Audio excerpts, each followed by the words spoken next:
오직 하나님의 말씀만이 영적인 지도요, 우리의 삶의 모든 것이 되는 주님의 축복의 말씀인 것입니다.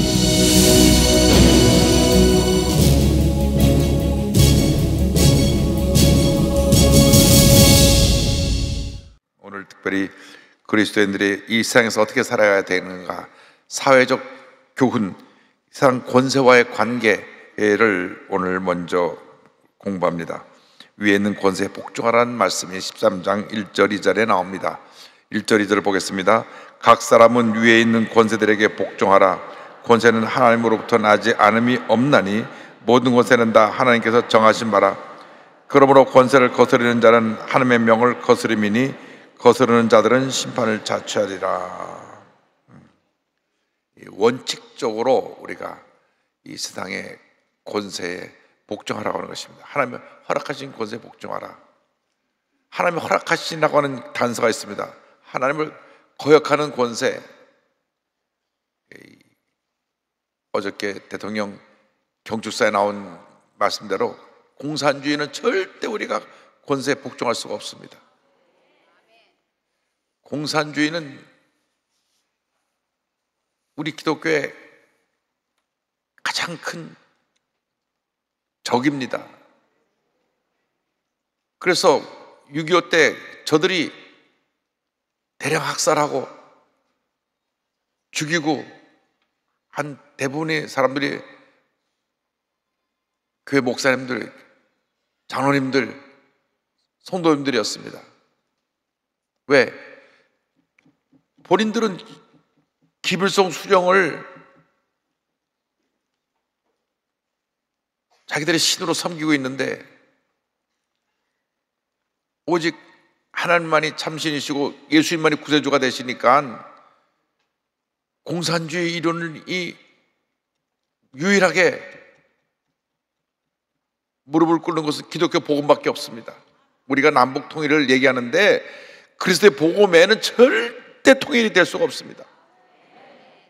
저들은 78년 동안 지금도 김일성 주체사상에 딸딸 뭉쳐가지고, 저 보세요. 우리가 TV로 보면 그 열병식 하고 막 열광하는 거 보면요, 그게 쇼하는 게 아니에요. 진짜로 김일성을 너무나 자기들이 존경하고 사랑해서 이러는 거예요. 예수님을 그렇게 믿어야 되는데, 참.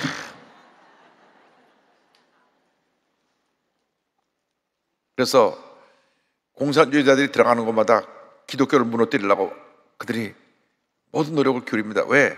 기독교의 복음을 당할 수가 없기 때문에. 그래서 우리가 세상 권세에는 복종하지만 하나님이 허락하지 않은 권세는 복종할 수 없다는 것입니다. 그런데 다스리는 자는 어떻게 하냐? 선을 행하고 악을 벌하라는 것입니다. 3절 다 같이 보겠습니다.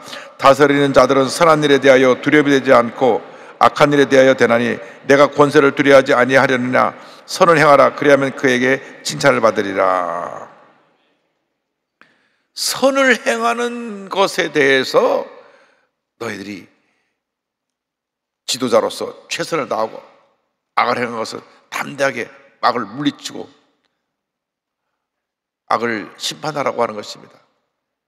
악을 두려워하면 안 됩니다. 악은 싸워서 굴복시켜야 되는 것입니다. 우리가 선한 일을 행할 때 두려워할 것이 없습니다. 기쁨으로 감사함으로 선한 일을 행해야 되는 것입니다. 더 열심히 우리가 더 많은 사람들에게 복음을 전하고, 더 열심히 더 많은 사람에게 예수의 사랑을 전하고, 더 열심히 하나님의 영광을 해서 역사하는 우리 모두가 되어야 되는 것입니다. 우리가 우리 이웃들을 사랑으로 섬겨야 됩니다. 이번에 잼버리에 와서 새만금에 가서 고생하던 청소년들이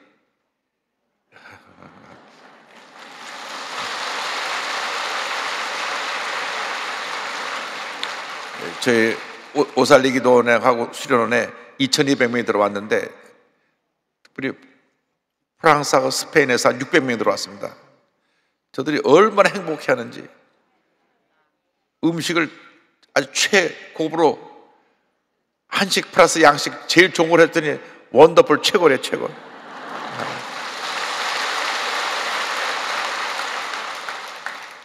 스페인 친구들은 한 이틀 더 있겠다 그래서 더 이틀 더 있고, 그래서 한국 가서 이 한국 문화를 배우는데 우리 기독교가 이렇게 저들에게 다 사랑을 베푸는 것을 보고 저들이 감동을 받고 가는 것입니다. 그리스도의 복음은 사랑입니다. 사랑을 실천해야 되는 것입니다.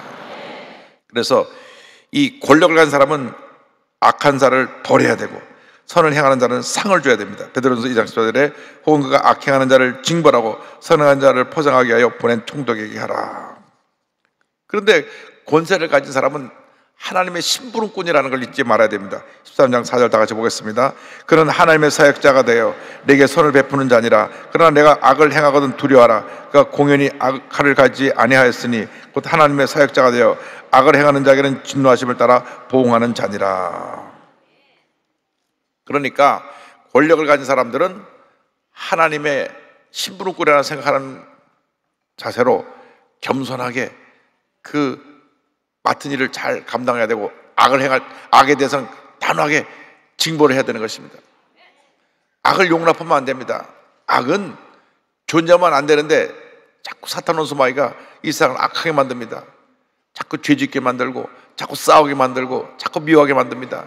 지금 하와이 마우이에 큰 불이 나서 지금까지 밝혀진 사망자만 100명이 넘는데 얼마나 많은 사망자가 나올지 모릅니다. 여러 가지 예가 있는데 누가 산에 불을 지르는데 그때 또 강풍이 불어와서 그 바람이 불을 더 옮겼다 이런 얘기들도 나오고, 그런데 그 불이 막 번진데도 한 번도 재난 문자도 오지 않고 사이렌도 울리지 않아서 지금 난리가 났습니다. 우리는 너무나 재난 문자가 너무 많이 와서 아이고 그만 좀 왔으면 좋겠는데 한 번도 그게 오지 않고 그래가지고 더 난리가 났는데, 이렇게 갑자기 이런 일들이 생겨나는 것입니다. 그래서 우리가 늘 이 권력을 가진 사람들은 하나님의 심부름꾼으로서 늘 무엇이 지금 필요한 것인가, 무엇이 저들에게 도움되는 것인가 살펴야 되는 것입니다. 늘 선한 일을 행해야 되고 악한 일은 물리쳐야 되는 것입니다. 우리 주위에 어떤 악한 일도 우리가 용납하면 안 됩니다. 우리 한국이 옛날에 마약 청정국가라 그랬는데 요즘 자꾸 마약이 들어옵니다. 어떻게든지 마약 이상에서 우리 대한민국에 퍼져나가는 걸 막아야 되는 것입니다. 하나님 기뻐하지 않는 것입니다. 악은 멸하고 선은 행하는 것이 우리들의 삶의 모습입니다.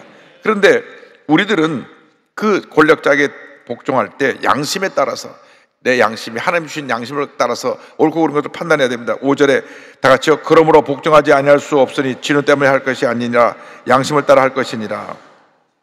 그래서 이 법을 지키는 것, 법을 지키는 것은 우리 양심에 따라서 이 법을 지켜야지 옳은 것입니다. 법치주의란 뭐냐? 법을 지켜 행하는 것이 법치주의인데, 우리가 이상한 사람은 이상에 만들어 놓은 그 법을 따라 행해야 되는 것입니다. 그러나 어떤 경우에도 우리 양심에 용납하지 않는 불의, 그런 것은 우리가 허락하면 안 됩니다. 일제시대에 일본 신사 앞에 가서 절하라고 그랬는데 그건 우상숭배 때문에 안 되는 것입니다. 그것은 잘못된 권력을 가진 사람이 악한 권력을 갖고 악하게 행하기 때문에 우리가 수용할 수 없는 것입니다. 나가서 국민의 의무를 다하라고 말합니다. 6절 7절입니다. 너희가 조세를 바치는 것도 이로 말미암음이라. 그들이 하나님의 일꾼이 되어 바로 이 일에 항상 힘쓰느니라. 모든 자에게 줄 것을 주되 조세를 받을 자에게 조세를 바치고 관세를 받을 자에게 관세를 바치고 두려워할 자를 두려워하며 존경할 자를 존경하라. 이 땅에 사는 동안 우리가 국민의 의무로서 납세 의무가 있어. 납세. 수입이 생기면 수입이 생긴 것의 일부를 세금으로 냅니다. 그러면 그 세금을 나라에서 받아가지고 나라의 살림을 하고 어려운 사람을 도와주는 것입니다. 그러니까 납세 의무를 지키지 않는 것은 그것은 잘못하는 것입니다. 우리 신앙인들이 납세 의무를 지키지 않으면 성경의 말씀의 가르침에 또 위배되는 것입니다. 유명한 일화가 있는데, 지금은 그런 일이 거의 없지만은 60년, 70년 전만 해도 세금을 많이 덜 냈어요. 세금을 다 내면 바보라 해서 바보. 저 바보, 세금을 다 내고 있다고. 그래서 대부분 세금을 걷는 분들도 그 세금을 다 안 내고 일부만 내는 걸 알고 있으면서 그냥 넘어가 줬습니다. 그런데 이랜드 박성수 회장은 독실한 크리스찬이라 성경에 세금을 내라 그랬는데 왜 세금을 다 안 냈냐? 그래갖고 세금을 다 내다 보니까 다른 회사보다 세금을 2배, 3배를 더 냈어요. 그러니까 세무사가 볼 때는 야, 이 사람이 돈을 이 사람보다 몇 배를 더 버는구나. 그러니까 얼마나 돈을 많이 벌면 이렇게 세금을 많이 내나. 그래서 세금을 더 받을 게 없나 와가지고 세무서에서 와서 회사를 세무 조사를 한 겁니다. 조사를 다 해보니까 양심적으로 버는 것에 대한 올바른 세금을 다 내거든요. 그리고 표창장을 준 거예요. 이 사람들 정말 성실한 납세자다.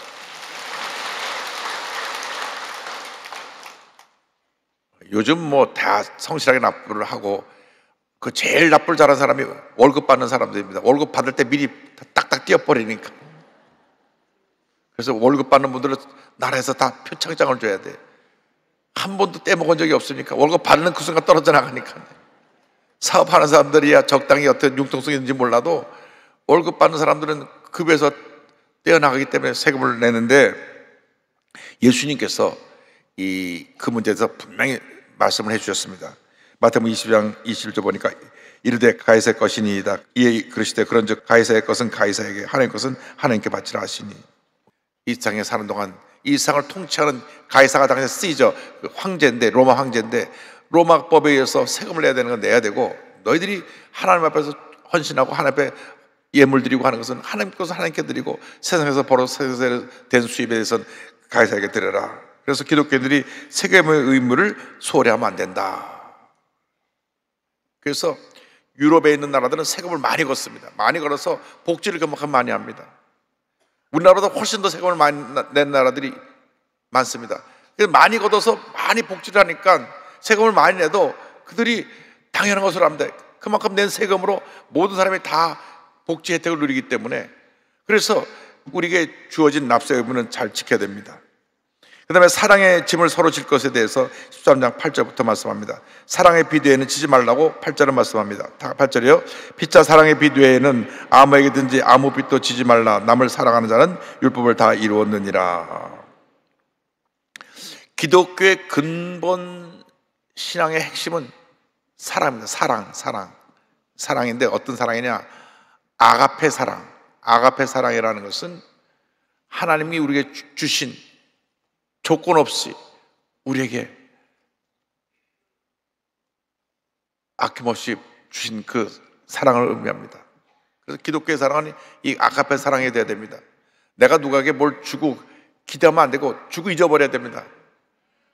내가 저 사람 어려울 때 내가 돈 10,000원 꿔줬는데 저 사람 날 쳐다보지 않는다고 이러면 안 됩니다. 두고두고 그 사람 얼굴 볼 때마다 10,000원 그렇게 쓰면 안 돼요. 여러분, 남한테 주고 나서는 잊어버려야 돼요. 돈을 빌려주는 건 좀 위험합니다. 돌려받지 못할 때 서로가 가까웠던 사이가 멀어지고 원수가 될 수가 있어요. 근데 돈을 주고 나면 마음이 편해요. 왜? 어려운 사람 도와주니까. 어려운 도와주니까. 1979년도에 우리 교회 성경학교를 할 때 넉 달 동안에 성경 전체를 다 읽고 성경을 공부를 마쳤습니다. 일주일에 4번씩 나와서 하루에 성경을 10장씩 읽어서 답을 써서 내고 해서 성경을 넉 달에 한 번씩 띄니까 소문이 나갖고 막 장로교 교인, 감리교인 다 우리 교회 와서 성경 공부를 했어요. 근데 그때 이제 부산에 있던 장로교 교인이신데 이분이 서울에 왔다가 그 얘기를 듣고 서울에 있는 자기 자녀 집에 있으면서 부산에 안 내려가고 넉 달 동안 성경 공부를 나왔어요. 일주일에 4번씩 나와야 되니까 월화목금 4번 나왔어요. 그래가지고 매일같이 성경을 10장씩 읽어야 돼. 넉 달 동안 정신없이 성경을 한 책을 다 읽고, 그 다음 성경 읽고 매일같이 답을 써서내야 돼. 답을 써서내는데 성경을 읽어야 답이 나오니까. 근데 이분이 하루는 저를 면담 시간에서 만났더니, 제가 전도사실인데, 전사님 제가 요즘 성경 공부에 은혜를 너무나 많이 받습니다. 그러면서 이제 본인 얘기를 하십니다. 그리고 부산의 큰 부자예요. 최봉기 집사님, 이름도 안 잊어버려요. 그런데 이분이 저한테 그때 한 말을 지금도 안 잊어버립니다. 목사님, 제가 지금까지 살면서 딱 얻은 교훈이 하나가 있는데, 목사님 말씀대로 사랑은 주는 것이지 주고 나서 기대하지 않는 것이지, 뭘 기대하면 그것이 문제가 된다는 걸 압니다.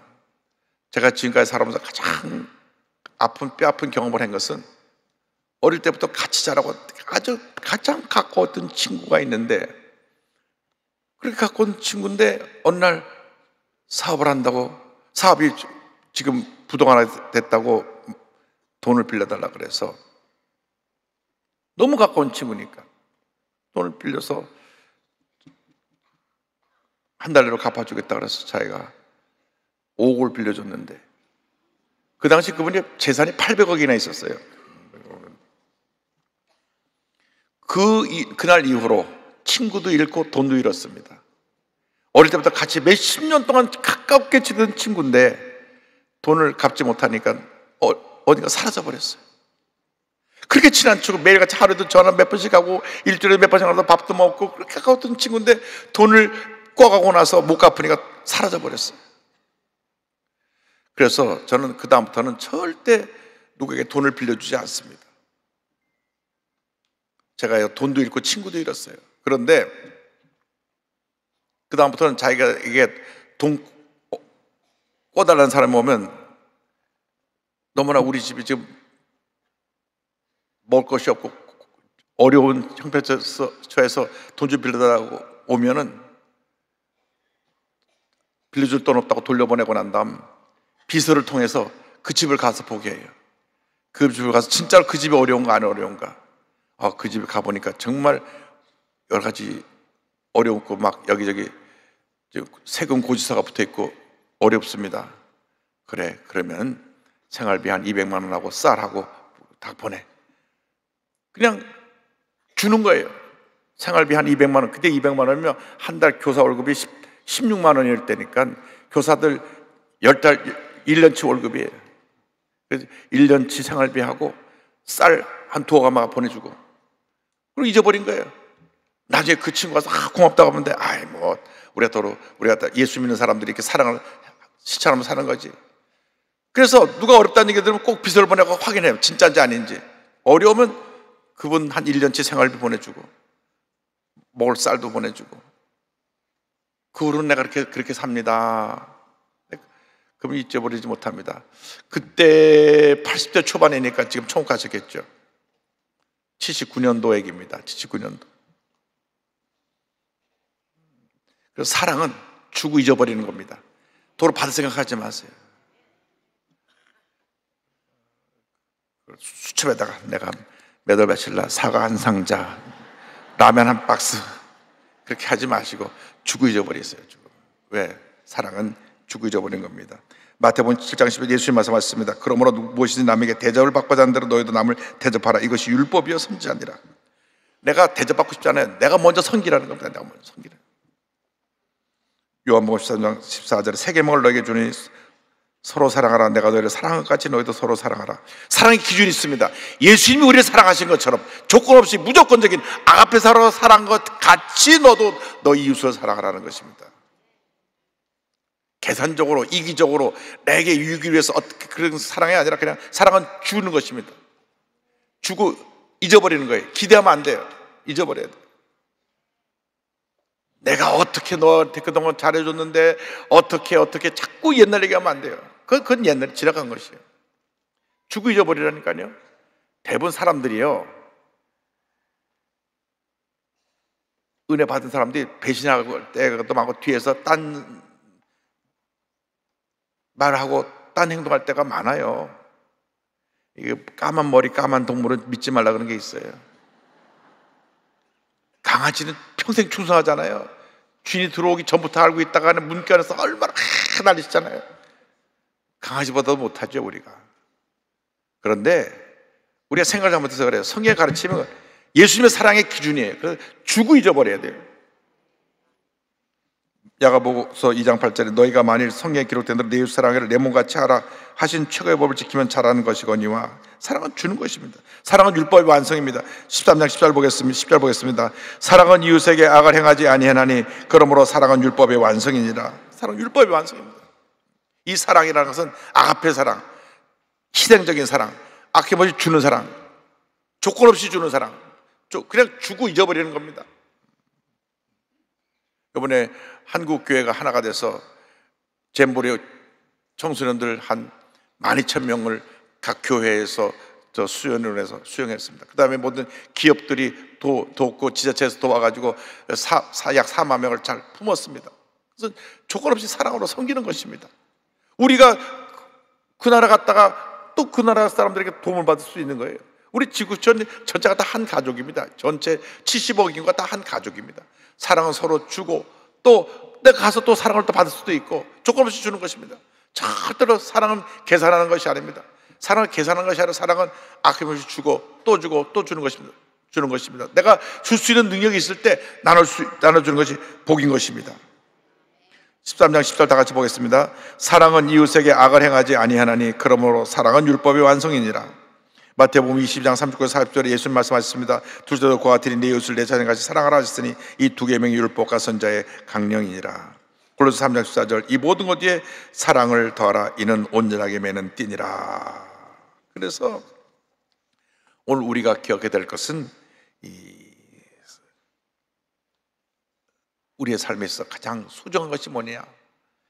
사랑인데, 사랑은 두 가지의 내용을 담고 있습니다. 위로는 하나님을 사랑하는 것, 하나님 사랑. 이 십자가가 위로부터 아래내려서 쭉 길잖아요. 하나님 사랑을 기본으로 해서 옆으로 뻗어나가는 이웃 사랑. 이 십자가 옆에 수평선. 제가 늘 말씀드리지만 우리 한국 사람들이 기도도 많이 하고 열심히 교회도 와서 예배도 잘 드리고 열심히 교회 봉사 잘하는 하나님 사랑이 뿌리는 깊은데 이웃 사랑은 쪼그러들어서 펼치지 않는 거예요. 이웃 사랑의 손을 펴시길 바랍니다. 사랑의 손을 펼치시기 바랍니다. 그래야 십자가가 온전한 십자가가 되는 것인데 가본 십자가가 이렇게 줄어들어 있어가지고 받기만 좋아하고 내 것만 더 움켜쥐려고 하는 그런 모습을 살지 말고 베풀고 나누고 사랑하고 용서하며 살아가는 여러분들 되기를 바랍니다. 사랑은 주는 것입니다. 섬기는 것입니다. 희생하는 것입니다. 많이 가진 사람들이 많이 나눌 수가 있어요. 그것이 복입니다. 그래서 우리가 짧은 인생을 살아가는 동안에 하나님을 기쁘시게 해드리는 삶을 살기 위해서 사랑의 실천자의 모습으로 살아가는 여러분 모두가 되기를 바랍니다. 예수를 믿는 사람이 사랑을 실천하지 않으면 어떻게 하겠습니까? 예수를 믿는 사람이 사랑을 실천해야 하나님의 복이 임하는 것입니다. 우리 이 대한민국에 와 있는 다문화 가족이 220만입니다. 그들에게 사랑을 실천해야 됩니다. 220만 가족이 이 한국에 와서 사는데 그 중에 한 40만 명 정도는 불법 체류자가 돼서 많은 고통이 있는데 그들도 사랑으로 품어야 됩니다. 어쨌든 여기 와서 뭔가 일하러 와서 지금 여기 있기 때문에 여기 와 있는 동안에는 우리가 사랑을 잘 섬겨서 한국에 대해서 아주 좋은 이미지를 가지고 좋은